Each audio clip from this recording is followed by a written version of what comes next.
किसी भी क्वेश्चन में, खासकर इक्वेशन में, बड़ी बार ऐसा होता है बहुत सारे स्टूडेंट्स को कि आप ना सवाल शुरू कर रहे होते हो, ठीक है, और वो सवाल आपसे हो नहीं रहा होता। उसकी एक अजीबोगरीब वजह होती है। अब वो क्या है? हम लोग जब भी कोई क्वेश्चन कर रहे हैं, चाहे वो सिंप्लीफिकेशन का करें, चाहे हमने इससे पहले अप्रोक्सीमेशन किया उसका किया, कल को कोई और चैप्टर आ जाए उसका क्वेश्चन करें, हमारे साथ एक नेचुरली दिक्कत होती है। वो ये कि जब तक वो क्वेश्चन हमें हमारे दिमाग में होता हुआ नजर नहीं आता, तब तक हम उसको शुरू नहीं करते। ये कभी भी चेक करना, ये तुम्हें मिलेगा। तुम सिंप्लीफिकेशन के क्वेश्चंस को भी जब पढ़ते हो तो बड़ी बार ऐसा होता है, उसको देख के तुम्हें यूं लग जाता है कि अच्छा ये उधर जाएगा, इधर जाएगा और निकल जाएगा, यानी तुम्हें कन्विक्शन हो जाती है कि मैं निकाल लूंगा इसको, तभी शुरू करते हो, नहीं शुरू नहीं कर पाते। कभी कभी ऐसा देखने को मिलेगा, तुम देखना कि क्वेश्चन करना के लिए आपने उसको पढ़ा और आप उसको देख ही जा रहे हो, सोची जा रहे हो, कर नहीं रहे हो। क्यों नहीं कर रहे? क्योंकि दिमाग अभी कन्विंस नहीं हुआ उसको करने के लिए। जब दिमाग को लगता है कि मैं कर लूंगा, तो बंदा पेन चलाना शुरू करता है, उससे पहले पेन चलाना नहीं शुरू करता। तो इस आदत को, पेपर के लिए तो ये आदत बहुत अच्छी है, क्योंकि हर क्वेश्चन पेपर में ट्राई करके नहीं देखा जा सकता। लगे कि हो सकता है तो ही करो, नहीं तो नहीं। बट घर में जब आप तैयारी कर रहे हो तब ये आदत अच्छी नहीं है, ये बहुत बेकार आदत है। फिर इसका इलाज क्या है? इसका बहुत छोटा सा इलाज है।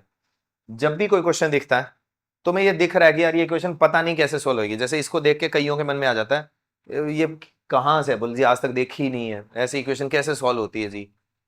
ठीक है, तुम्हें नहीं करनी सॉल्व, तुम मत करो। तो फिर क्या करो? तुम इसका कोई एक स्टेप जो लगता है कि हो सकता है वो कर दो, फिर छोड़ देना।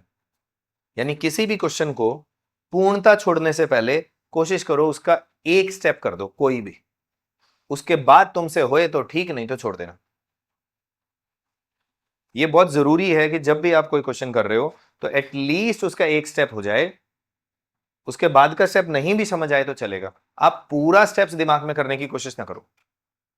ये लर्निंग के लिहाज से बहुत जरूरी है तुम्हारे लिए कि जब भी कोई सवाल करते हो उसका कोई एक स्टेप तुम्हें लगता है यार पूरा तो मेरे से तो नहीं होएगा, ये कर सकता हूं। जैसे इस क्वेश्चन को देख के यूं लग सकता है कि मेरे से नहीं होएगा जी, फिर क्या कर सकते हो इसमें? कम से कम क्या कर सकते हो? माइनस को उधर तो कर ही सकते हो, प्लस का तो बना ही देंगे। इतना करके छोड़ देना नहीं हुए तो, बट इतना तो करो। तो अगर मैं इतना सॉल्व करूं तो ये होगा y का स्क्वायर इक्वल्स टू 13^5/2 भाग में रूट y। इतना कर दिया। अब तुमसे नहीं हो रहा, छोड़ दो। लेकिन अब एक बार और सोच लो, क्या कोई स्टेप किया जा सकता है? तो तुम्हारे दिमाग में आएगा यार क्रॉस मल्टीप्लाई तो मैं धक्का कर सकता हूं।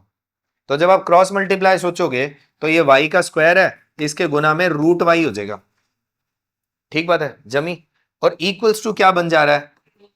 वो जैसा था वैसा छोड़ दिया, उसका तो कुछ हो नहीं सकता। अब नहीं हो रहा तब छोड़ दो। बट अब फिर भी सोचा जा सकता है कि कुछ लगे कि हो सकता है तो कर लो, नहीं लगे तो छोड़ देना।